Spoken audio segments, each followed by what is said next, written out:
Hello once again to Packs and Recreation.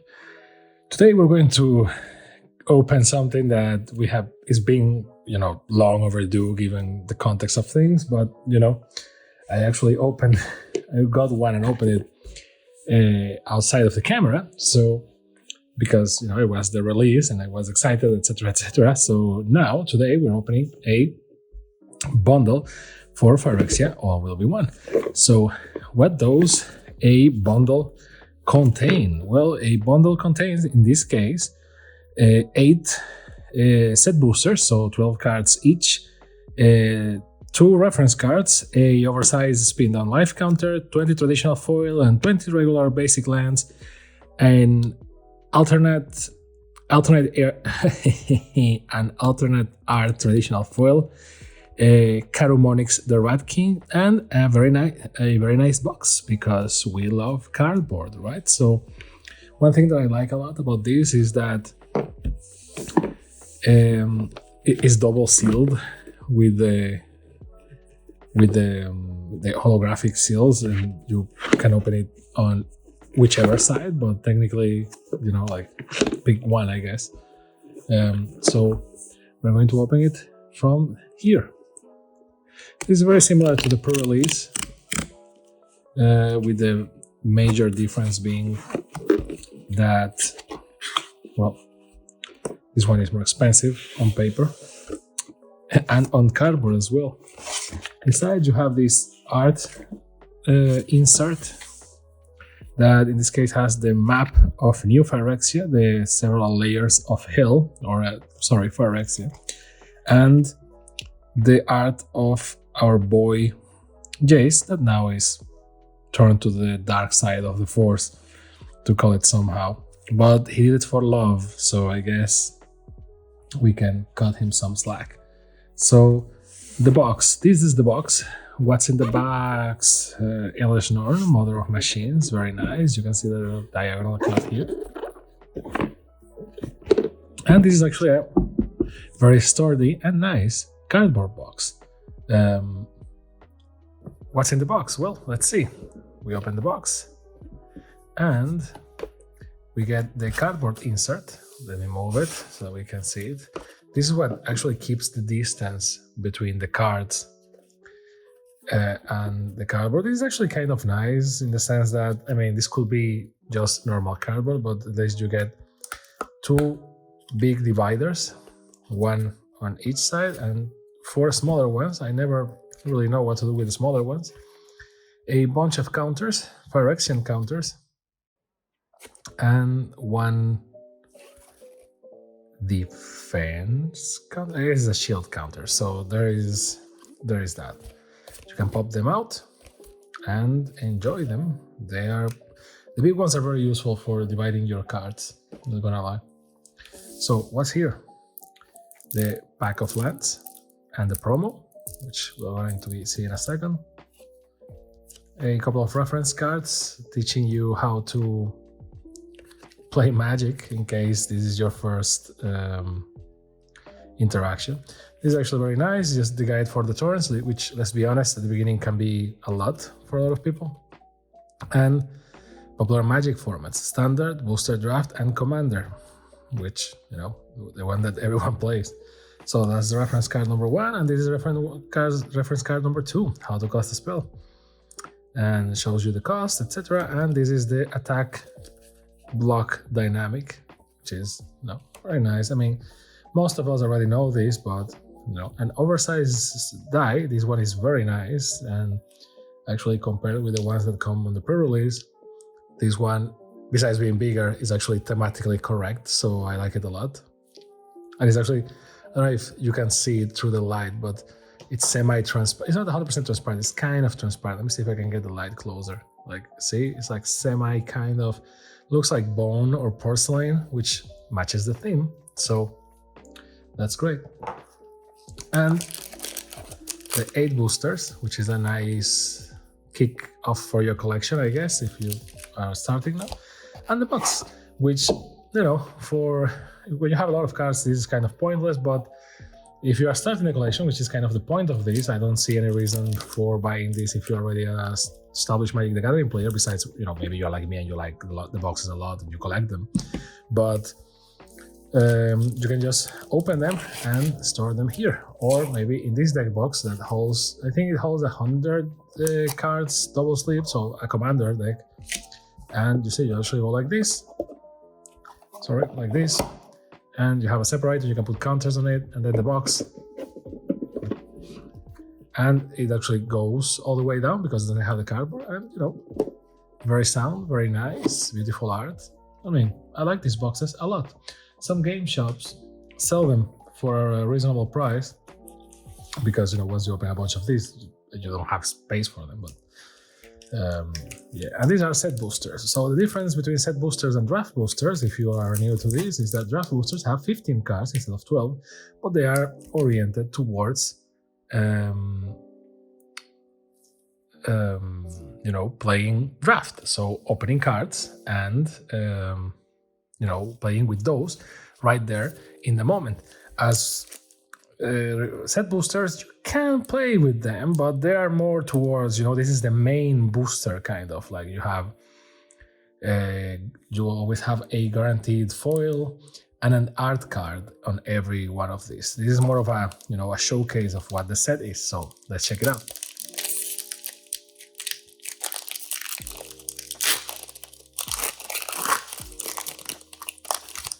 Again, in case you're new to this, basically this is how it goes. First, there's the art card, which is a normal/traditional, collector card. Phyrexia, all will be one. Art series, Solfim Mayhem Dominus by Chris Cole, 35 out of 81. So there's the art card, and then there's an island. Full art island. We still have the lightning issues. You can see that my life is pain. I can't seem to fix it. I mean, I have some ideas on how to fix it, but bear with me, we will get there. I mean, you already saw it, right? So it's okay. And then commons and uncommons, although the slots are better compared to a draft booster. So Shrapnel Slinger, Crawling Chorus, which is a very good white card. Charge of the Mites, which has people confused because, the mites are supposed to be small, and look at those. Maybe it's a metaphoric thing. I don't know. Indoctrination Attendant. So far this booster is very white. Silvok Battle Chair for an artifact equipment for Mirrodin. When this equipment enters the battlefield, create a 2/2 red rebel creature token, then attach this to it. Equip creature gets +4/+4 and has trample. Equip cost 5 and 2 green. So these cards with the for Mirrodin thing, these are interesting because you actually kind of don't care too much about this, at least at the beginning, because and that's why they are so expensive, right? Like 4 and 2 green, because it will create a token, and the token already jumps with it. So the token will be a 6/6 when you attach this. So that's kind of the logic behind it. Hex Gold Hoverwings, same logic, right? For Mirrodin, 3 and a white, you create a token, and then it has flying and gets +1/+0. The equip cost is because, it dies, the creature dies, but then you can continue another for Mirrodin. Furnace Punisher, nice art, looks like a Power Rangers villain. I never have enough of it. And the rare of this booster is Throne, Breaker of Silence in manga style, which is a very, very nice card visually. Mechanically, I also like it a lot, and I feel it's a great commander for green. If you are doing a mono green commander deck, which is not very usual, because normally when you do commander decks, you actually try to do stuff that you can't normally or easily do in a normal Magic the Gathering deck, so you go multicolors. Also, you have more variety and resources. But I digress. Throne, Breaker of Silence, 3 and 2 green, legendary creature, Troll Shaman. This spell can be countered, it has trample. Throne, Breaker of Silence can be target of non-green spells your opponent controls or abilities from non-green sources your opponent controls. As long as it is your turn, Throne has Indestructible and is a 5/5. So very good card. It's kind of a sleeper in some degrees because it's not like super obvious. It seems like it's super good, but it's not that good if you really look into it. Urabrask's Forge, which is a artifact. At the beginning of combat on your turn, put an oil counter on Urabrask's Forge. Then create an X1 red Phyrexian horror creature token with trample and haste, where X is the number of oil counters on Urabrask's Forge. Sacrifice that token at the beginning of the next end step. So, Factory of Nightmares. I played against these a couple of times. It certainly is the thing. And then the guaranteed foil, a Bladed Ambassador, a Phyrexian soldier that looks like Vision from the Avengers, with the original comic design, not like the movie design. And a card from the list. That's a thing that also happens with the set booster boxes. The set booster packs. Besides always having a guaranteed art card and a foil card, which is nice, you can get a token, or sometimes you get a card from, quote, the list, which is a list of cards that Wizards, approved for to be there, and you randomly get one. In this case, we get Elephant Grass in retro frame, enchantment, cumulative upkeep 1. Black creatures cannot attack you. Non-black creatures cannot attack you unless their controller pays an additional 2 for each attacking creature. How have I angered nature that she would imprison me in a labyrinth of grass? And funny enough, this booster, except for the land, which was an island, was entirely red, white, and green, which is not a thing, but coincidences, I guess. So let's go, booster number 2. See, this one has a token. If you open it from the back and you see a normal card back, it's a card from the list. In this case, it's a token. The art card for this booster is a very nice one. It's called Tyvar's Stand from Kieran Jenner, 43 out of 81. And Choking T-Bolt, which is everyone's favorite planeswalker. So a full art swamp. Actually, the normal lands in this set, I think they are only here in the pack of lands. Surgical Skull Bomb, which is the blue artifact for just pull it. Escaped Experiment.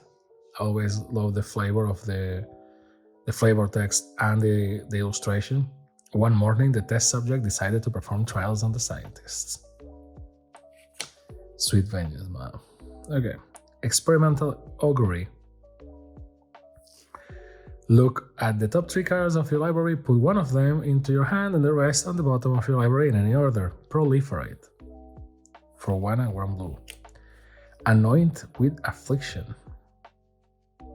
This booster apparently is going to be colorless, blue and black. Exile target creature if it has mana value 3 or less. Corrupted, exile that creature instead if its controller has 3 or more poison counters. Many Vat Keepers use Necrogen etchings to judge the value of their aspirants. If the wound rot and fester, the recipient is not worth further effort. Shieldred's Headcleaver. The punishment for sedition, like every other crime in Drospits, is execution. Unctus Retrofitter. Ripskiff, which is kind of a meh card to be honest, but I love the art. The art's amazing. Like the boat, the creature, the vehicle in this case is the thing itself. I'm a sucker for this. This looks more of a Greek mythology theme than it actually looks Phyrexian. Necrosquido, which is a very funny name for this thing. So far, see, black, blue, and colorless. Is this by design? Bone Picker Scourge. Again, Encroaching Mycosynth. 3 and 1 blue. Non-land permanents you control are artifacts in addition to their other types. The same is true for permanent spells you control and non-land permanent cards you own that aren't on the battlefield. Careful, however they might look, they are not human. A step too close and they will drag you in. Karavrist, Resistance Spy Master. And the foil for this booster is Unnatural Restoration. If you don't reassemble me immediately, the Mother of Machines will notice my absence, and this entire layer will face her wrath. So you can see that because of the text on this card, we see that not everything is beautiful in the sense that there are conflicts between layers and publicity ads, because it is a token, a Phyrexian Might. Booster number 3.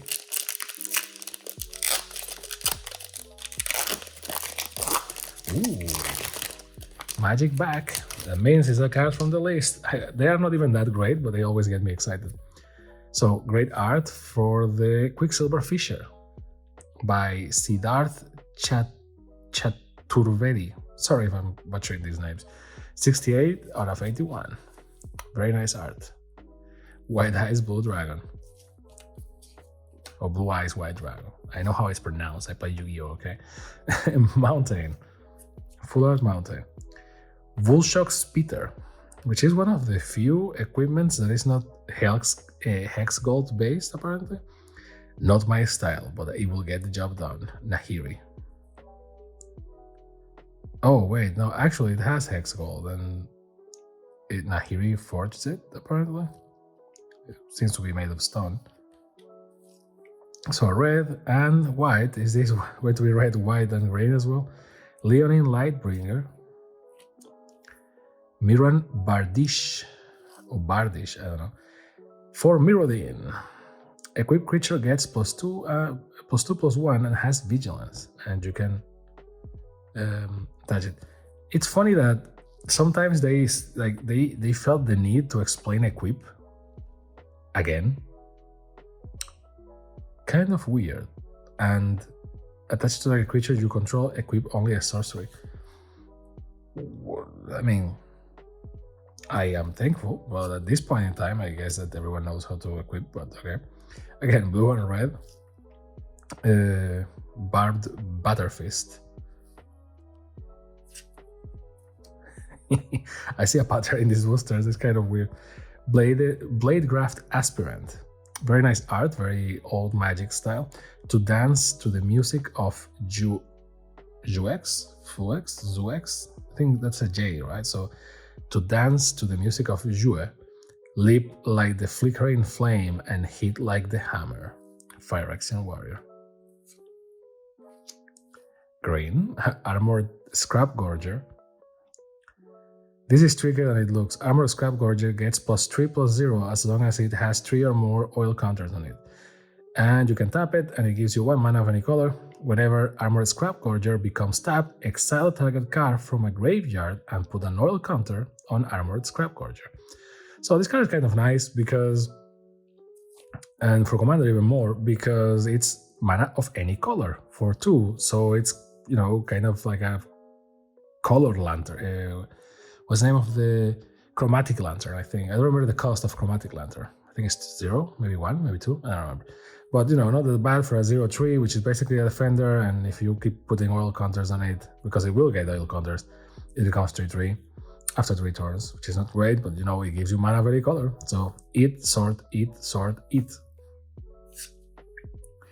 Green, Evolving Adaptive. Whenever another creature enters the battlefield under your control, if that creature has greater power of toughness than Evolving Adaptive, put an oil counter on Evolving Adaptive. So there is that. And we break the cycle of just having red, white, and blue and green in this booster and the first one to have a red-green creature. To have a red-green creature called Cinder/Ravager, which is, it's kind of a nice creature. Put it here. And a red, because it makes sense. Soulblade Scamp in Phyrexian art style. And this kind of breaks the pattern because it's also black, but hey, it's white at the end of the day. Ria Ivor, Bane of Bladehold. Very good card for Commander. Battle Cry. Whenever this creature attacks, each other attacking creature gets +1/+0 until the end of turn. At the beginning of combat on your turn, the next time target creature will deal combat damage to one or more players this combat, prevent that damage. If damage is prevented this way, create that many 1/1 colorless Phyrexia Might artifact creature tokens with Toxic and this creature cap block. So, a Phyrexia Might. Basically, this. That looks like a Eva series from Evangelion. And the foil is Vanish into Eternity, depicting the moment where Elspeth just took it for the team. Faced with a blast that will level not only new Phyrexia, but also a dozen innocent worlds, Elspeth consigned it, and herself to the nothingness in between. And the card from the list is a Scribe Ranger, or a Scribe Ranger, I think it's a Scribe. Creature Fairy, 1 and 1 green, for a 1/1 with Flash. You may play this spell anytime you will play an instant. Flying, protection from blue. Return a forest you control to its owner hand. Untap target creature. Play this ability only once each turn. By Rebecca Y. The art. So very, very nice. And I didn't separate the other card from the list, and I don't know where it was a green, so it is here. Not bad, so far so good. Weird pattern in these boosters. Maybe it was always like that, and I'm just realizing. Maybe it's just coincidences. But you know, the first one was red, white, and green, 100%. The second one was colorless blue and black. And the third one was red, white, and green, except for this white and black card. Art card. Dreadnought Carnage Dominos by Bogdan Rezunenko. 20 out of 81. A Phyrexian Swamp. Duress. Which I will never stop saying it. It looks like the creature is in the bathroom, and hence the name Duress becomes even funnier. So black, another black, Whisper of the Dross. Live or die, you serve the Steel Thanes now. The Dross Pits, which is a land, but is a black land. Dross School Bomb, which is a colorless artifact that affects black, so again the pattern repeats. Ichor Plate or Ichor Plate, Golem. Artifact creature, Phyrexian Golem. Whenever a creature enters the battlefield under your control, if it has one or more oil counters on it, put an oil counter on it. Creatures you control with oil counters on them get +1/+1. Colorless. Another colorless, it's almost like there is a pattern. Atraxa's Skitterfang. So, the pet of Atraxa. Atraxa's Skitterfang enters the battlefield with 3 oil counters on it. At the beginning of combat on your turn, you may remove an oil counter from Atraxa's Skitterfang. When you do, target creature you control gains your choice of Flying, Vigilance, Death Touch, or Lifelink until the end of turn. And this breaks the pattern. Cephalopod Sentry, white and blue, although it is blue, so it still is colorless blue and black. Fine, Cephalopod Sentry power is equal to the number of artifacts you control. Silent observers swim through the air of Norn's Seed Core, watching the nascent invasion tree from any signs of interference. Ambulatory Edifice, or Edifice. The Miran forces thought they had vanquished their foes, until a nearby monument got up and started stalking towards them. Imagine that. Again, black. And black-green kind of breaks the pattern, although it's still black, so Necrogen Rot Priest, Phyrexian Zombie Cleric in Phyrexian art style, which is very, very nice. And the rare for this booster is Copperline Gorge. Copperline Gorge enters the battlefield tap unless you control 2 or fewer other lands. It can give you a red or a green. Where fire meets ferocity, a greater evolution begins. And the guaranteed foil is Sky Scythe Engulfer. Creature Phyrexian Beast, 5 and 1 green. I bet even Skytherix, whatever it's pronounced, will take the long way around this one. Card of resistance is Spymaster. And an ad, because you can always win with a poison counter. So there is that at the very least. So we're halfway through, and this is taking a lot longer than expected, but if you are, unless you are new to the channel, you already know that this is how it goes. This is 50% a podcast, 50% a Magic or trading card game or unboxing channel or whatever. Magic back, so it's a card from the list, that's nice. Art, this is the Blue Twilight, right? Blue Sun's Twilight by Peter, please correct me, Dura, 13 out of 81. A Blue Island, full art, very nice. Aspirant's Ascent. For the aspirants of the Progress Engine, being launched into the sphere's upper reaches is a great honor. Some are even granted wings beforehand. So blue and red, the pattern is broken, finally. Free from flesh, and we are free from the pattern. He finally understood that Phyrexia was not an ending, but a new, perfect beginning. Offer immortality. Target creature gains death touch and indestructible until the end of turn. Give all you are to Phyrexia, and you will receive more than you could have ever desired. Thrill of Possibility, the card that depicts the dilemma from Nahiri. As the infection spread, Nahiri's thoughts were tangled. She needed to protect what she loved from Phyrexia, or maybe only Phyrexia could protect what she loved. Prologue to Phyrexis. So apparently the pattern in this one is red, blue, black. Nope, there's a white. So no patterns, we are free. Veil of Assimilation. Plated Onslaught. Nice. Infested Flesh Cutter. Equipped creature gets +2/+0. Whenever equipped creature attacks, create a 1/1 colorless Phyrexian Might artifact creature token with Toxic 1, and this creature can block. A Canker Bloom, which is more interesting than it looks. And this is one of the few that I prefer the normal art over the Phyrexian one. And the rare is a Razorverge Thicket, which is a land. Razorverge Thicket enters the battlefield tapped unless you control 2 or fewer other lands. Where evolution meets austerity, Primal Might bucks against the yoke of hierarchy. Oh, we have double treats because of the foil slot. Izuri, Stalker of Spheres. 2, 1 green, 1 blue. Legendary creature, Phyrexian Elf Warrior. When Izuri, Stalker of the Spheres, enters the battlefield, you may pay 3. If you do, proliferate twice. Whenever you proliferate, draw a card. Ah, my old friends, have you decided at last to stop clinging to the past and join me in the grand pursuit of perfection?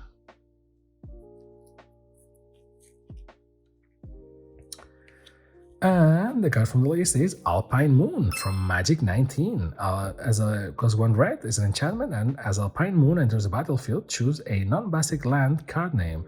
Lands your opponent controls with the chosen name lose all land types and abilities, and they gain tap, add 1 mana of any color.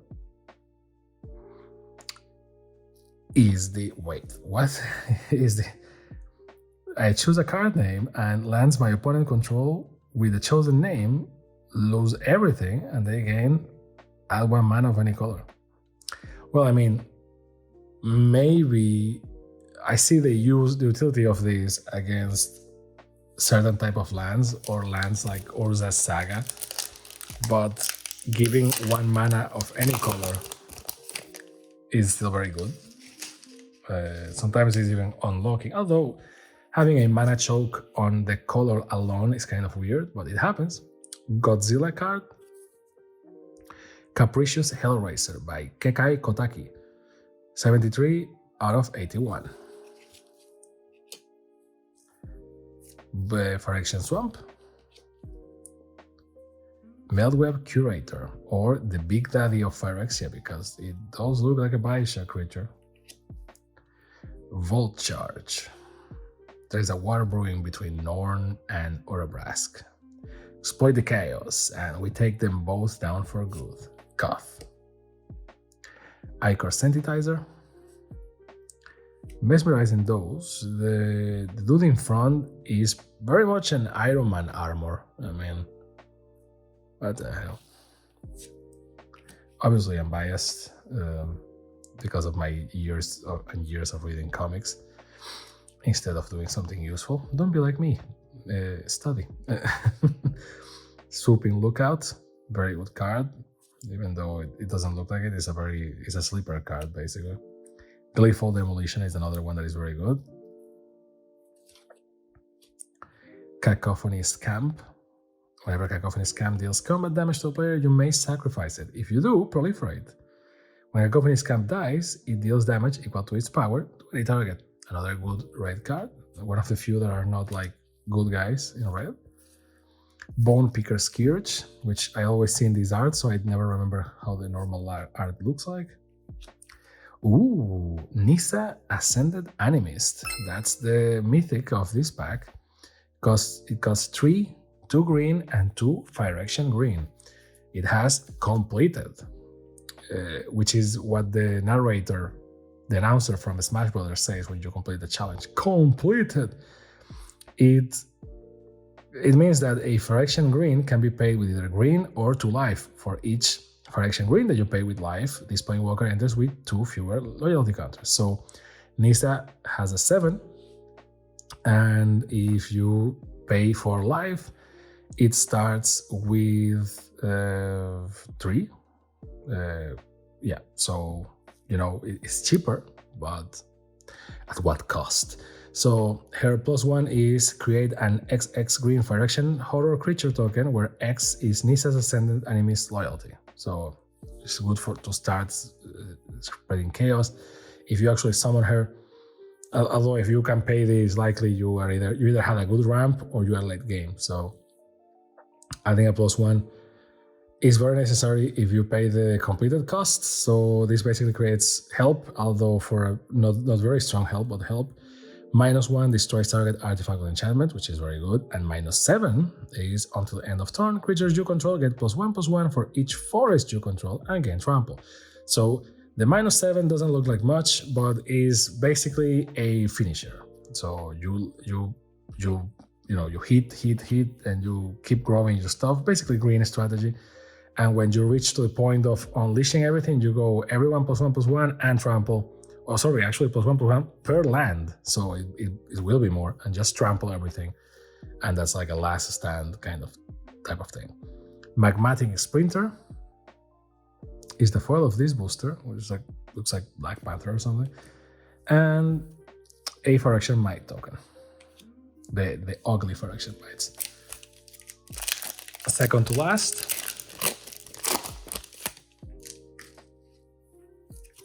Token, so no card from the list. And I think this is the Phyrexia Vindicator, if I recall correctly. Let's see. Yeah, Phyrexia Vindicator by Denis Siperko.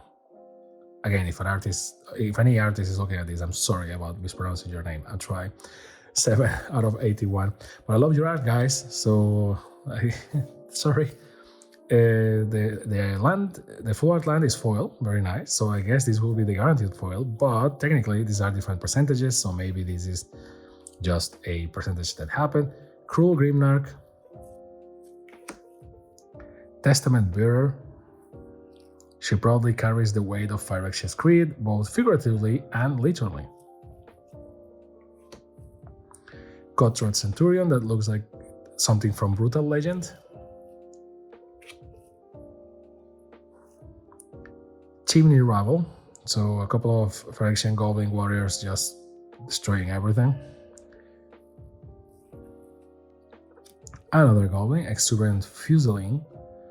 Trample, Exuberant Fusiling gets +1/+0 for each all counter unit. When Exuberant Fusiling enters the battlefield, and whenever another creature or artifact you control is put onto the graveyard from a battlefield, you put another counter on Exuberant Fusiling. So it's cheap because, well, doesn't do much, but Well, at the very least, it starts as 1/1, but if you keep it around, it can be useful.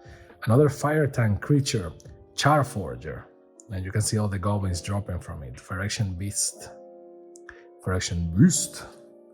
That reminds me of a channel that is Comics Explained, I think. The guy that has that channel is called Rob, if I recall correctly, and he explains comics very well. And he has a voice far better than any other voice that I hear from that. That's why he does the narration. So he goes something like, "What's up, guys? This is Rob with Comics Explained." Like, he has an amazing voice, and he always finishes his video saying "peace," which I love it. Blightbelly Rat. And the rare for this booster is the Seed Core. It adds 1 colorless, or add 1 mana of any color, spend this mana only to cast Phyrexian creature spells, which is pretty much everything in this set. Corrupted. Tap, target 1/1 creature gets +2/+1 until the end of turn. Activate only if an opponent has 3 or more poison counters. Not bad. Oh, we get double party because of the foil, so the foil slot doesn't get occupied by the land. Kaito, Dancing Shadow. I actually am divided between this art and the normal one. For example, I think that the art for the Eternal Wanderer, I don't like her pose very much. She looks very weird. But Kaito, I like it because he's like dropping from something with the panda dog thing that he has. Ironically, this one is done by Kento Matsura, and Japanese style for someone that is from Kamigawa, so it's like, you can't get a better match. But the art is, at least to me, is kind of confusing. I get what it's going for, but I don't know. It's great still, don't get me wrong. Legendary Planeswalker Kaito. Costs you 2, 1 blue and 1 black. Whenever 1 or more creatures you control deal combat damage to a player, you may return 1 of them to its owner hand. If you do, you may activate loyalty abilities of Kaito twice this turn rather than only once. He starts with 3 loyalty, so +1 is up to 1 target creature can't attack or block until your next turn. For 0, you draw a card, and for -2, you create a 2/2 colorless drawn artifact creature token with Death Touch, and when this creature leaves the battlefield, each opponent loses 2 life and you gain 2 life. So it's a very good stalling I was about to say commander, Planeswalker, and since an Phyrexian Knight. And now for the last booster, let's see what's up. No card from the list, which is a shame, but hey, you can't win them all. Phyrexian Beast token. Koth, Fire of Resistance, I think. Yeah. Koth, Fire of Resistance by Eric Wilkerson. 31 out of 81. A full art forest, which, as you can see, is like all of them are like that. Ruthless Predation. Predation Steward.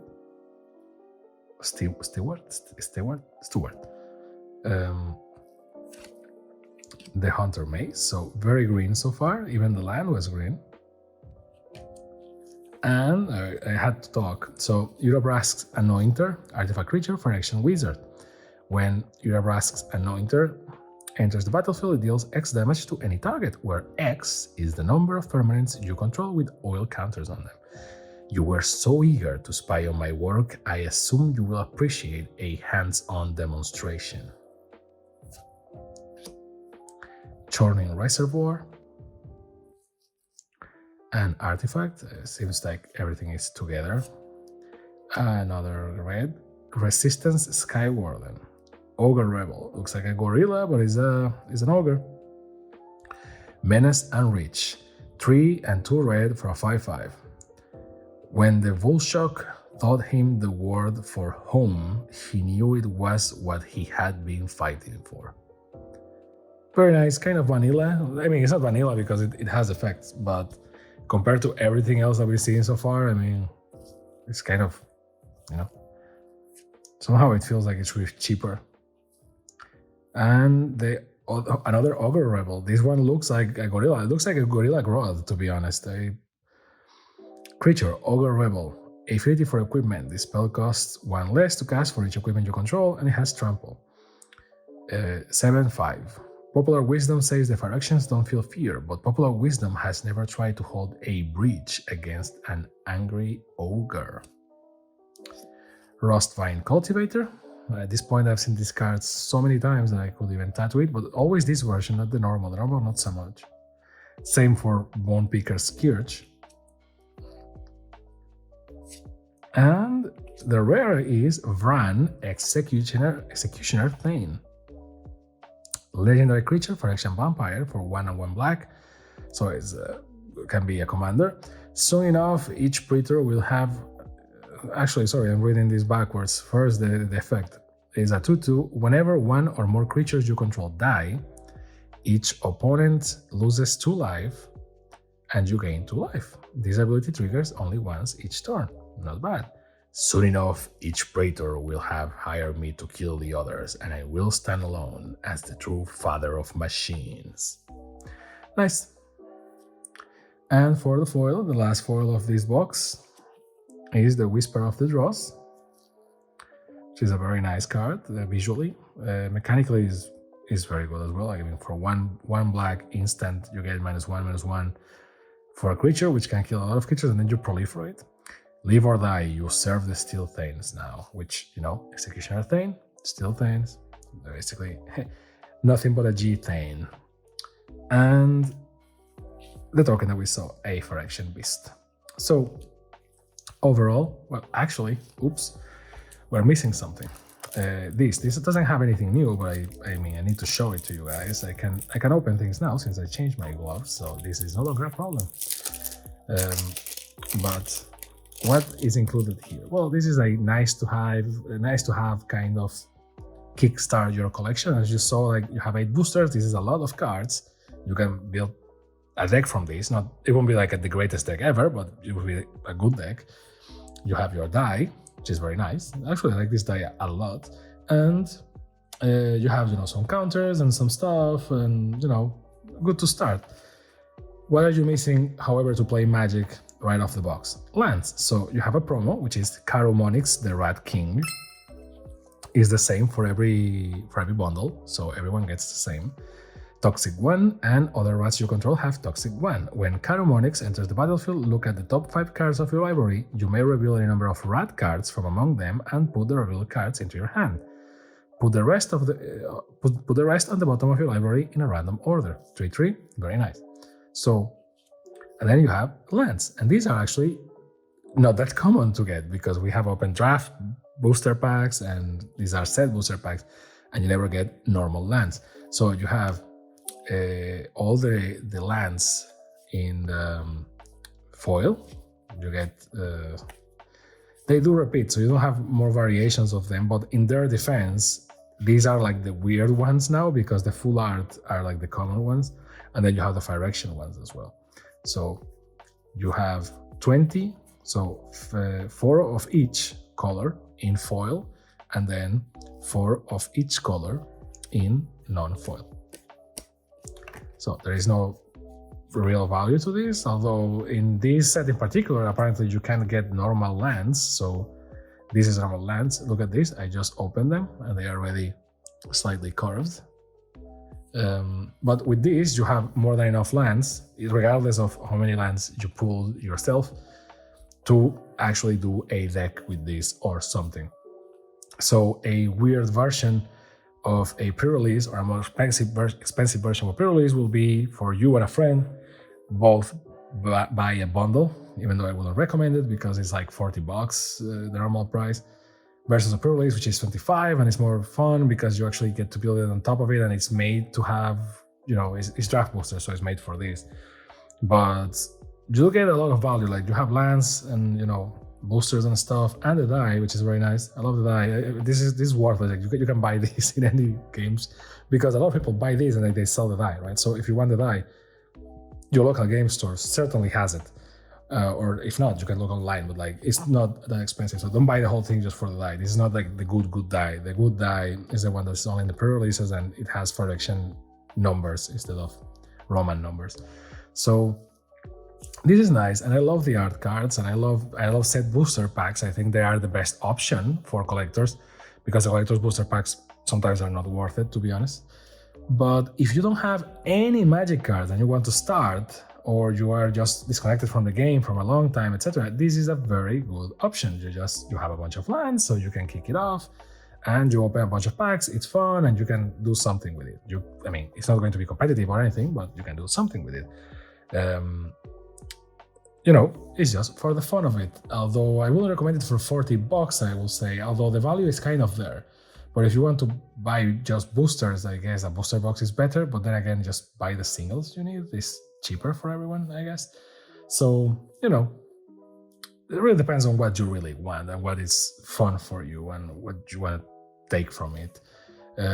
One thing that I miss, though, is that, yes, it comes with this. Back in my day, like the old timers say, like back in my day, we didn't have this. It was actually just cardboard, so it was something that you just threw away. So this is useful, that you can actually use some of it if you want. But one thing that I miss is that in my day, the box that covered the cardboard that covered the bundle was not a box like this. It was opened like this, and it was a poster when you open it. Yes, mind you, it wasn't like the greatest poster ever, because it will have the marks of being around the box. So but I don't know. Maybe I was younger. I find it funny. The one thing I missed, though, is that this used to come with a book that showed you all the cards in the set. And that I miss a lot. Then the book wouldn't fit in the box, because when you remove the cardboard, the book was actually the height of the box, which honestly I always thought it was the reason they made the box so big. So I don't know. Actually, give me a second. I will show you what I'm talking about. And here it is, what I was talking about. So this is actually from my favorite set so far, Shadows of Innistrad. You see, this thing will be in the box. So like, you can see that the size matters. Like it was more or less the size of this, maybe taller. Like this is actually bigger for sure. So, and it has holes so that you can put it in your binder where you actually collect the cards, because some people like me love to play the game, but we also love to collect the cards and have like one of each and collect them. So this will be amazing, because you open and you'll have like some context to the set and explaining the mechanics and how it will work, and then the history of Innistrad in this case, and then like more lore. This was great, because you will be like, oh man, like, okay, this is how it works and this is how it is. And mind you, if the bundles are supposed to be for newer players, because otherwise you just buy booster boxes or you just buy the singles you want, so there's kind of no point in buying a bundle box unless you really collect the boxes or something. But see, you have like all the lore. This was great, because you will be like, oh yeah, this is what's happening. Like, see, sorry, and then Nahiri, and like everything here, and then like Shadows of Innistrad, and then like explaining the moments in the story, like, why don't we have this anymore? What's up? And the 10 coolest Shadow of Innistrad cards, like this is kind of biased, I say, because I mean, you design the set and then you decide which one are the coolest, but they are not wrong. Arlene and Avacyn were kind of the cooler cards, and Triskay Decaphobia. Oh man, so many memories. But I don't want to derail this more, but see, like it ends here, and then you have the card encyclopedia, which like you can see every card on the set here. And this was great. And yes, I know that we have the internet now, and the internet is better because it's always updated and etc. etc. But like, I mean, if we go by that logic, why are we even buying cards anymore, right? Why don't we just play Magic Arena? Which is technically impressive, but a lot worse than Magic Online, because in Magic Online you can actually complete the collection and order the cards, and they will send the cards to your house, and you have the physical set. I don't know. It's weird, but if you are here, you are likely a fine appreciator of cardboard luxury rectangles. So, as the Magic historians say. So, yeah, I don't know. This is a bundle box. Is it worth it? Depends on your mileage.